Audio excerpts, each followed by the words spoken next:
Tortura, o método validado por todos os ditadores de todas as eras da humanidade. Inclusive um foi preso agora, um ditador ferrenho, tal de Nicolás Maduro. Mas que no Brasil, aparentemente, a legislação que combate esse tipo de crime está sendo desrespeitada. Mas te pergunto, você sabe o que é tortura? A gente sabe o que é, né? Mas o conceito, você sabe? Vamos lá, né? Vamos pensar sobre isso. Fica comigo até o fim para você entender um pouco da legislação brasileira no que tange ao assunto e também faça seu comentário se há ou não, o que é que você acha aí do que está ocorrendo nesses últimos tempos no Brasil, né? Então vamos lá. Quando a gente olha para uma criança de 3 anos, 5 anos, e a gente pergunta para ela, fulano, o que é tortura? Ela não sabe o que é. Ela não sabe o termo em si, ela não sabe, mas se você começa a praticar o ato, né, você vai perceber que ela sente dor e ela vai identificar, associar tal absurdo com a palavra. Mas isso, conceito, a gente aprende à medida que a gente vai crescendo e vai conhecendo as coisas, os conceitos dados aos atos, às coisas, etc., os nomes, enfim. Tá? Então, o Brasil, olhando para a nossa legislação, o que é que nós temos aqui? Nós temos uma hierarquia de leis, né? No Brasil, uma que a gente não chama propriamente de lei, a gente chama de Constituição, é a norma principal do nosso país. É a que rege todos os poderes da República, todas as atividades inerentes ao Estado, enfim. E ali tem um rol de direitos e garantias individuais, coletivas, e esse rol consta ali no início da nossa Constituição, tá? Vai do artigo 1º até alguns ali do artigo 14, enfim, tem um rol, eu vou até pegar uma edição da Constituição que eu tenho, que ela trata de alguns direitos e garantias que o Estado deve fornecer a você. É o principal artigo, né, trata disso. É o artigo 5º, o artigo 6º, o artigo 7º, trata ali dos casos relacionados às atividades dos direitos sociais, 6º e 7º, né, trata da nacionalidade também lá no artigo 14, 12 em diante, os direitos políticos do artigo 14, mas o principal deles, quando a gente fala em Constituição, é o artigo 5º. Todos são iguais, perante a lei, né? Blá, blá, blá, blá, blá, blá, e blá, blá, blá. Muitos desses direitos elencados nessa Constituição não servem para nada. Por quê? Porque não está cumprindo. Lamentavelmente, por cortes superiores. Alguns, é óbvio. Alguns estão violando isso sistematicamente. Por isso que eu volto a dizer que, no Brasil, quem cumpre, em regra, né, majoritariamente, a Constituição é o juiz de primeiro grau. Porque quando a gente sobe, muita coisa muda, né? Muita coisa muda. A gente olha agora aí para o STF, para o STJ, e a gente fica abismado com tanto absurdo que tem ocorrido, tá? Enfim, a nossa norma principal é a Constituição. A Constituição, olha, proíbe a tortura, né? Ela proíbe lá no inciso 3º. O que é que está escrito no inciso 3º? Ninguém será submetido à tortura, nem a tratamento desumano ou degradante. Ninguém será submetido à tortura, nem a tratamento desumano e, claro, degradante. Aí você olha para o mundo real. Como é que um determinado juiz está tratando determinado preso político? Como é que está sendo tratado? Você faz o raciocínio e conclui. Mas o termo aqui, tortura, ele não está conceituado. A gente olha para o texto, a gente sabe, pela nossa experiência de vida, para quem é adulto, para quem já é adolescente, já tem certo conhecimento, ele entende o termo tortura, mas qual o conceito exato de tortura? Tá? Então vamos lá. Repito, existe uma norma principal, que é a Constituição, abaixo dela tem as leis federais, estaduais, municipais, elas seguem uma hierarquia, tem resoluções, tem portarias, né, tem medidas provisórias, enfim. principal aqui, o resto vem toda uma camada de legislação que rege o Estado brasileiro. Entre essa legislação e a Constituição da República, existem as emendas constitucionais, existem os tratados de direitos humanos, que são ratificados pelo Brasil. Então a gente segue lá no próprio artigo 5º, e a gente segue ali para os parágrafos 2º e 3º e também o 4º dessa mesma Constituição. O que é que nós lemos ali, né? Parágrafo 2º. Os direitos e garantias expressos nesta Constituição não excluem outros direitos e garantias decorrentes do regime e dos princípios por ela adotados, né, pela própria Constituição. Ou também não exclui de tratados e direitos de tratados internacionais em que a República do Brasil seja parte. Parágrafo 2º. Né? O 3º.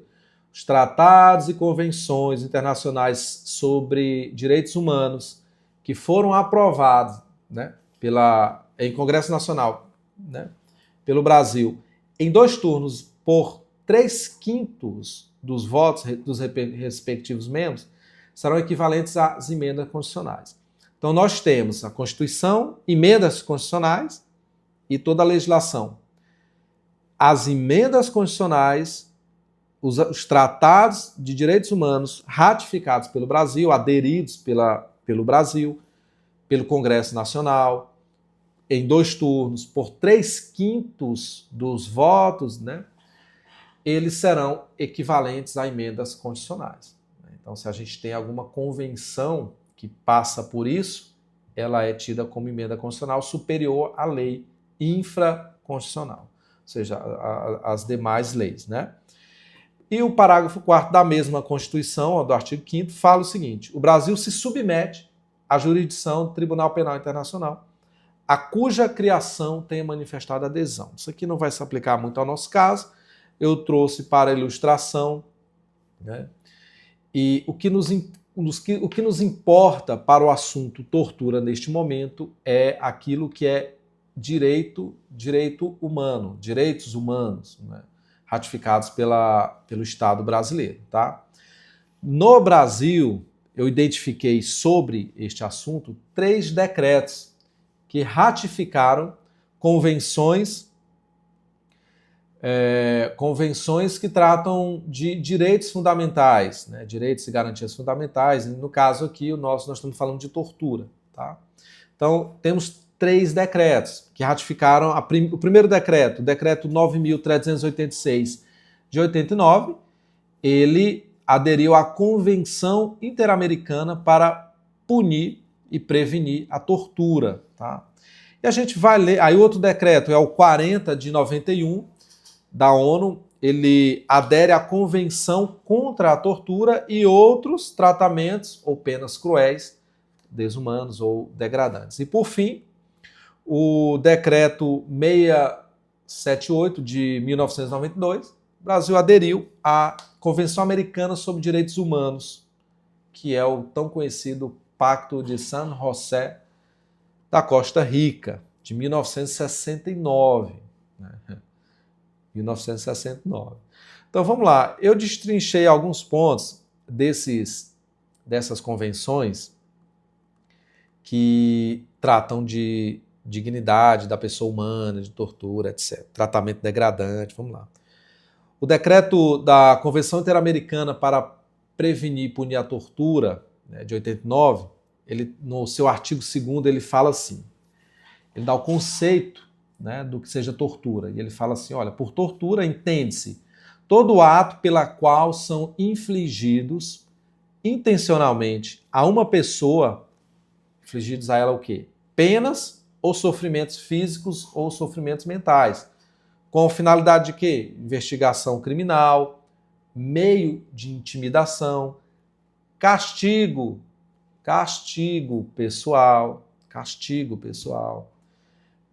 como medida preventiva, como pena ou com qualquer outro fim.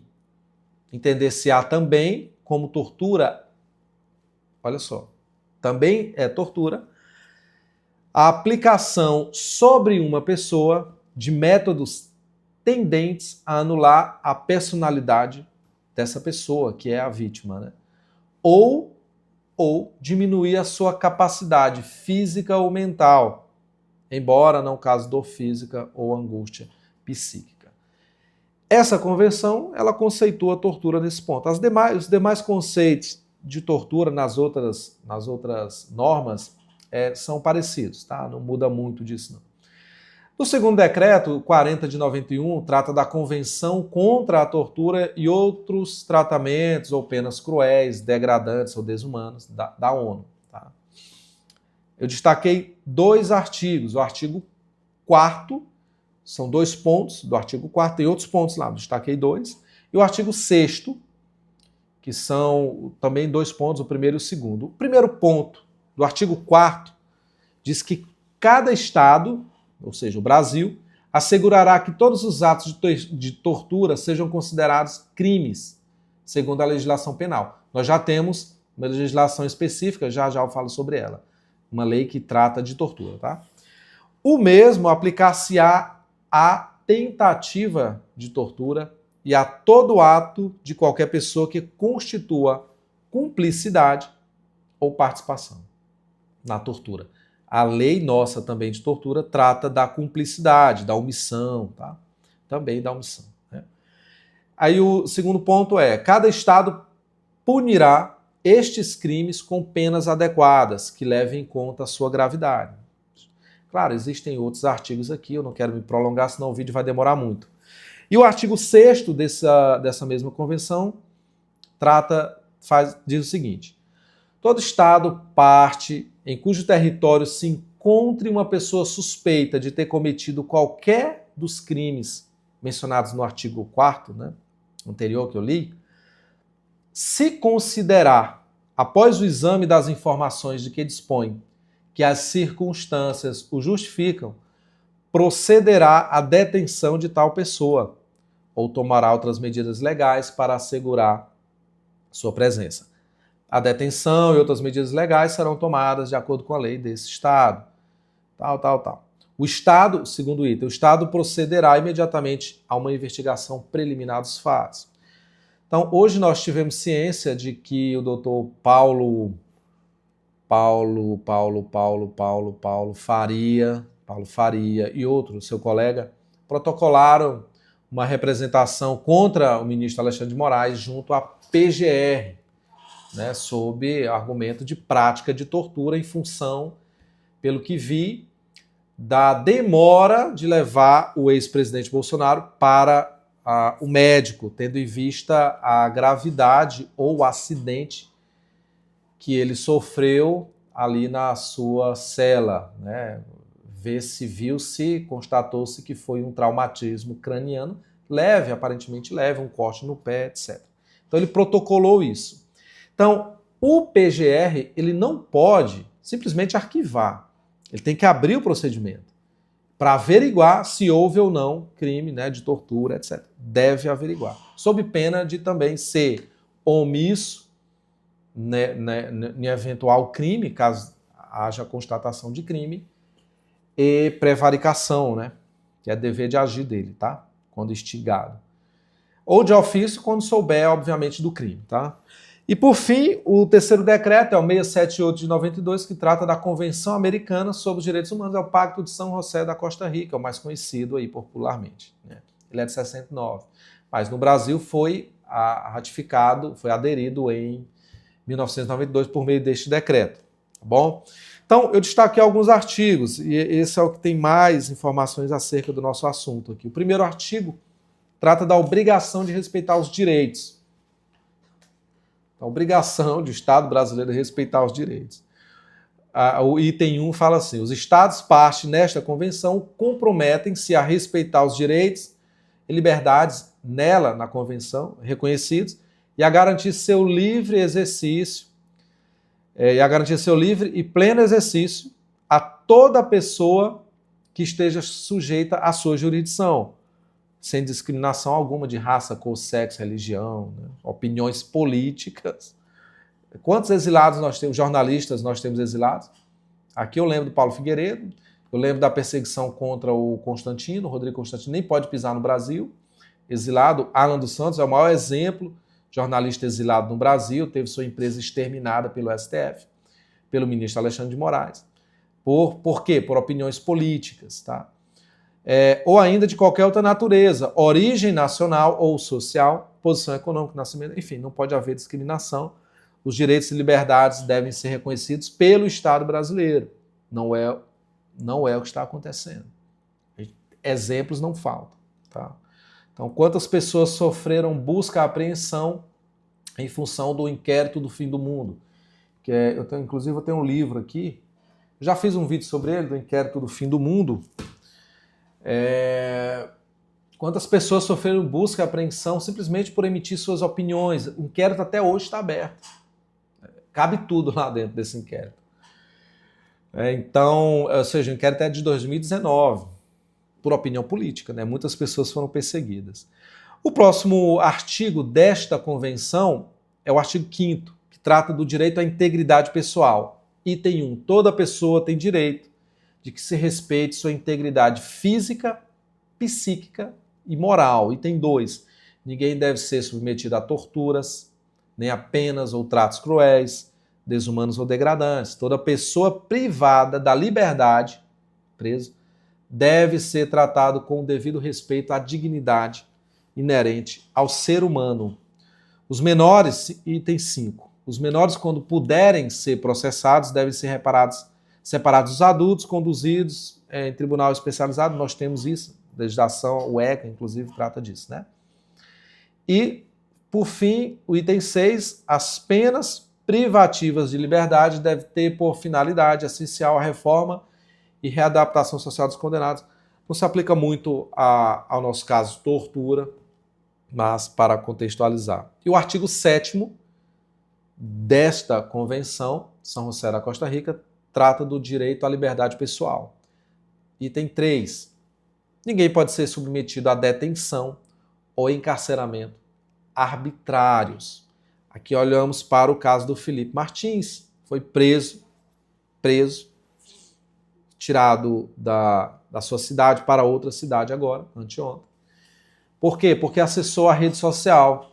E a própria rede social LinkedIn já disse que não foi ele, que inclusive foi os próprios advogados que acessaram. Então, ele foi preso, violando aqui, objetivamente, o artigo 7º do Pacto de São José da Costa Rica, o item 3, no que tange ao encarceramento arbitrário. E aqui eu nem falo dos presos do 8 de janeiro, é outra história. Tá? É parecido, mas assim, é muito mais gente, o conteúdo é muito maior. Então nós estamos tratando aqui de convenções que o Brasil aderiu, essas convenções tratam de direitos humanos, então elas têm poder de emenda constitucional, estão acima das leis ordinárias, leis federais ordinárias do Brasil, tá? Sobre a tortura, especificamente, existe uma lei que trata disso, é a Lei 9.455 de 1997. E ali também conceitua tortura. O que é tortura? E ele especifica no artigo 1º, constitui crime de tortura.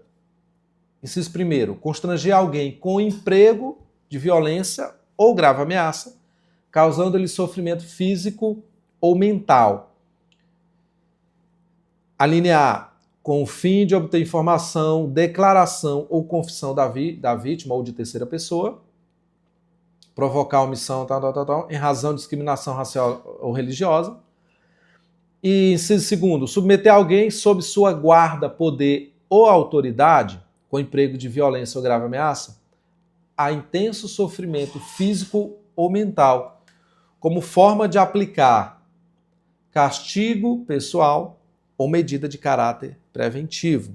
Então nós temos aí inciso 1º e nós temos esse inciso 2º.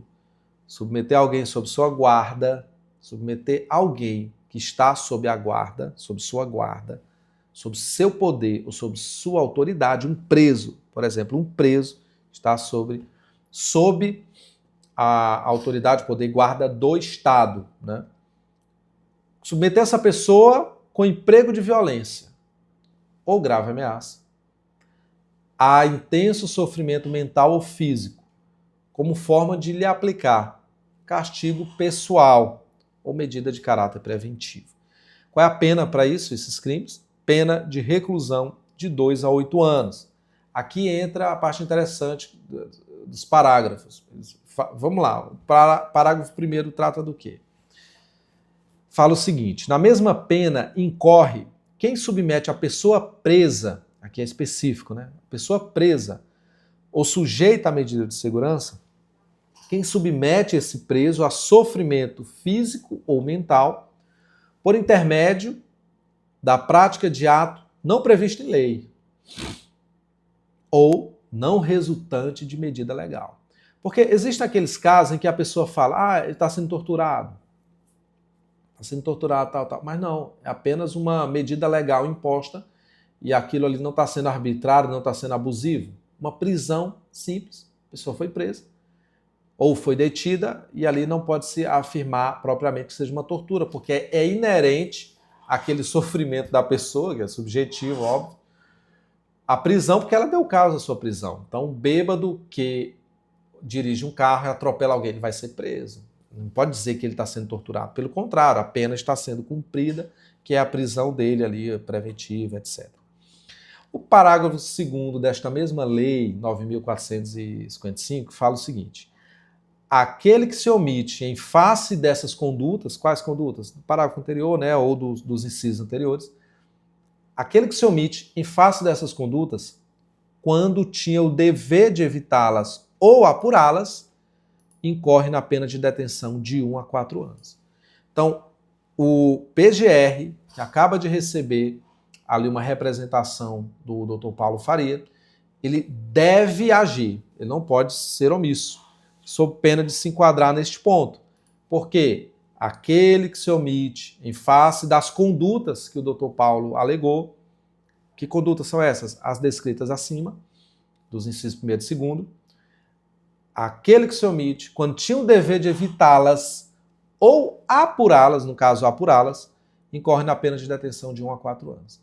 E evitá-las, todo e qualquer servidor público que estava, por exemplo, ali com o Bolsonaro, caso, obviamente vai ser apurado, mas caso tenha havido alguma espécie de ato desumano, degradante, contra Bolsonaro, que caracteriza ali, por exemplo, tortura, ele que deveria evitar, ele também se enquadra aqui em detenção de 1 a 4 anos. Né? Obviamente que isso vai ser averiguado.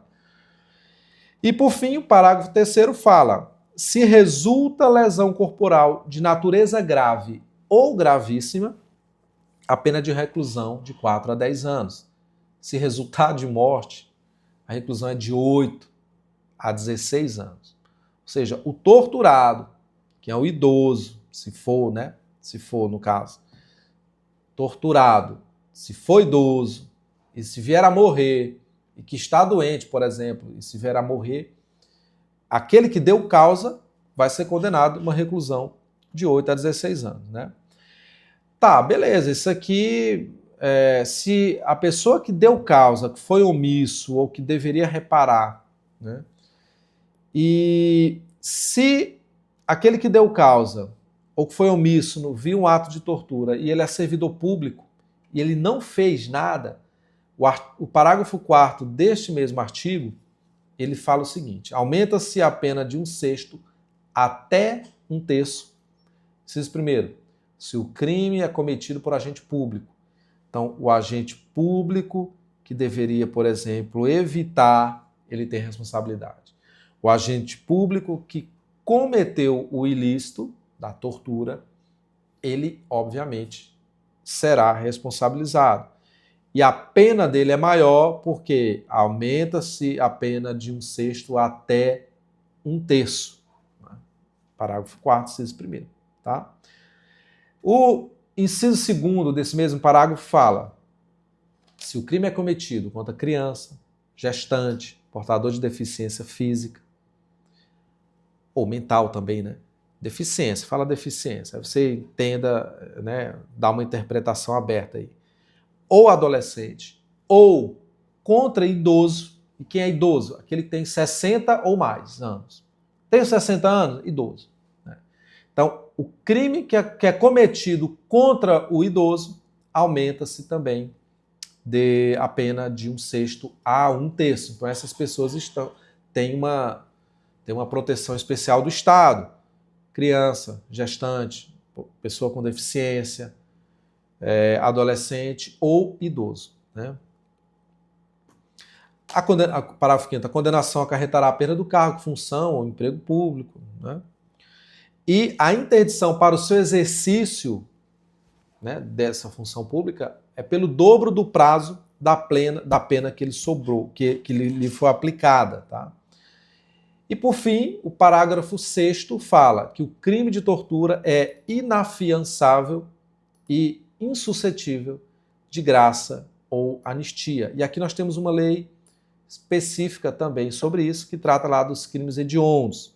Antes de chegar nesta lei, vamos falar do Estatuto do Idoso. O Estatuto do Idoso ele prevê que aquele é considerado idoso quem tem 60 anos ou mais. Né?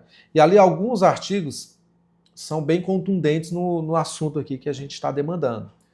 Deixar de prestar assistência à pessoa idosa quando poderia fazê-lo em situação de iminente perigo, recusar, retardar sua assistência à saúde, sem justa causa, ou não pedir nesses casos socorro à autoridade pública. Detenção de 6 meses a 1 ano.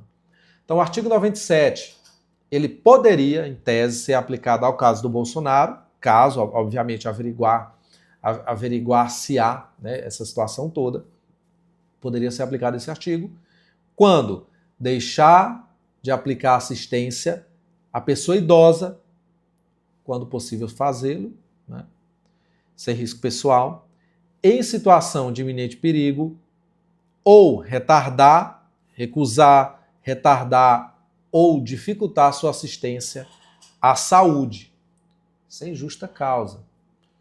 Ou não pedir nesses casos socorro, né? Terceiro. No caso ali não se aplica o pedido de socorro, porque é a própria autoridade que deveria ter autorizado ele a fazer o tratamento médico imediatamente e não permitiu, houve uma demora, né?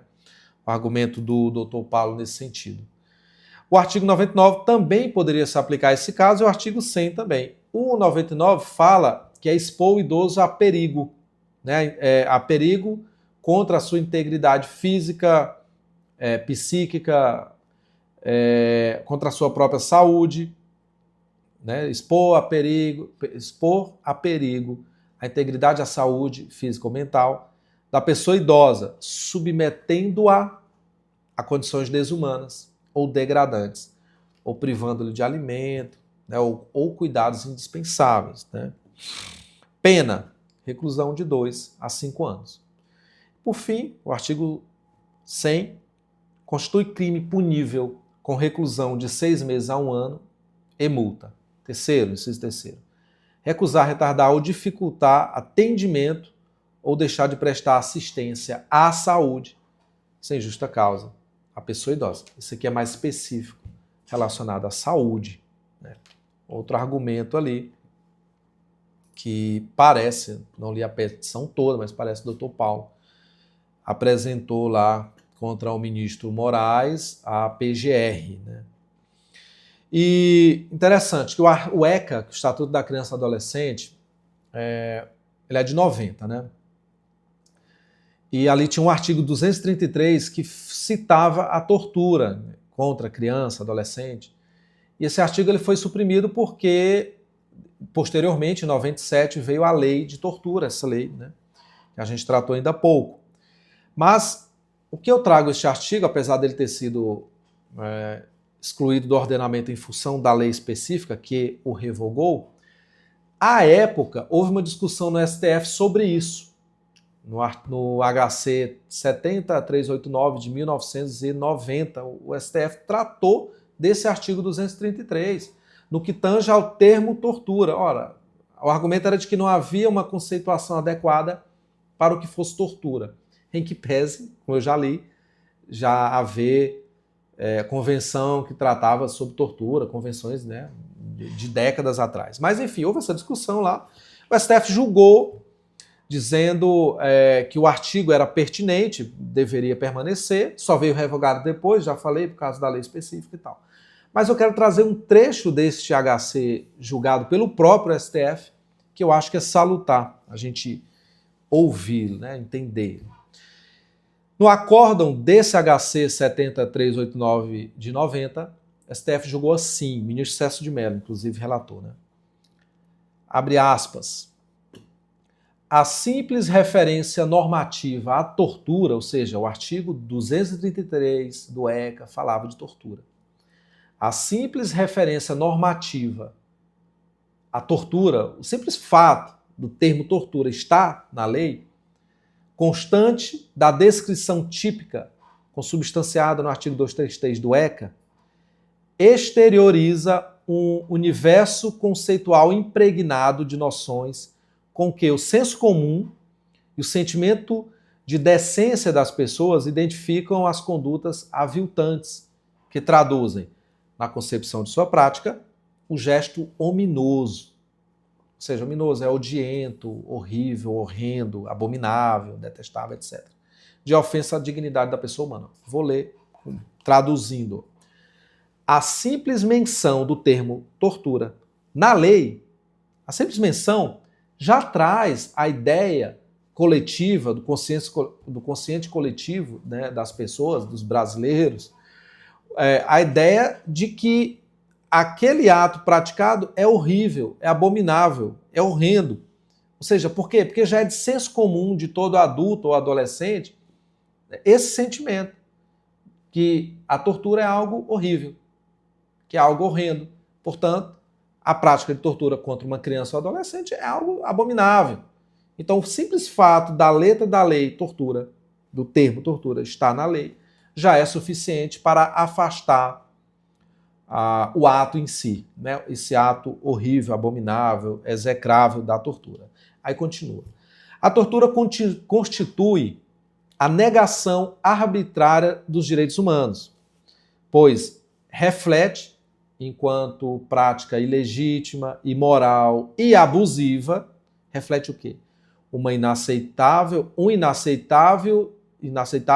ensaio de atuação estatal tendente a asfixiar e, até mesmo, a suprimir a dignidade, a autonomia e a liberdade com que o indivíduo foi dotado, de maneira indisponível pelo ordenamento positivo. Então aqui ele dá esse conceito. Olha, a tortura constitui o quê? Uma negação arbitrária dos direitos humanos e reflete uma prática ilegítima, imoral, abusiva. Um inaceitável ensaio, tendente um inaceitável ensaio de atuação estatal tendente a asfixiar, a suprimir a dignidade humana. Ou seja, o STF deu conceito também de tortura. Você pode usar esse conceito aqui de tortura, né? E lá em 1990. Tá? Por fim, a lei de crimes hediondos também tem ali um aspecto da tortura, né? E o artigo 2º ele fala assim, ó, a lei é a 8.072 de 90. Trata dos crimes hediondos. O artigo 2º desta lei diz assim: os crimes hediondos, a prática de tortura, o tráfico ilícito de entorpecentes e drogas afins e o terrorismo são insuscetíveis de anistia, graça e indulto, inciso 1º, e também de fiança, ou seja, é inafiançável. Tá? Essas são as principais leis e normas, né, que nós temos no ordenamento jurídico brasileiro aplicável. E aqui, a razão desse vídeo aqui é em função dessa representação feita pelo Dr. Faria. Eu não, já repito, não li a petição, mas ele já demonstrou, ele já disse hoje na revista Timeline a razão dessa petição, em função, ele falou, em função da morosidade na transferência de Bolsonaro, na permissão dele para o hospital para ser tratado em função da queda que ele teve e da fratura, né, de um traumatismo, na verdade, não chegou a ser fratura, de um traumatismo craniano leve, né, e também parece que um corte no pé, etc. Ele apresenta ele faz uma representação à Procuradoria-Geral da República para que tome providências e prenda em flagrante delito o ministro Alexandre de Moraes, porque o ato é de flagrância e aí tem que ser preso, etc. Ele faz essa petição. Enfim, vamos ver o que é que vai dar nisso, né? Vamos ver o que é que vai acontecer, tá? Você ficou comigo até aqui, tem um vídeo longo, tá? Compartilha esse vídeo para o seu colega que não sabia o conceito de tortura. A gente tem noção do que seja, mas legalmente falando, nós não temos as palavras exatas no dia a dia, não é isso? A maioria do leigo não tem, não sabe exatamente, sabe o que é, sabe quando que se aplica na maioria dos casos, mas não sabe exatamente a que lei, né, qual norma se refere o termo tortura. Tá? Espero que esse vídeo tenha sido útil a você, compartilha, deixe seu comentário e vamos torcer que o Brasil se resolva, né? Se resolva. Aí o ano de 2026 promete muito. Então, um abraço para você, fica com Deus e até mais.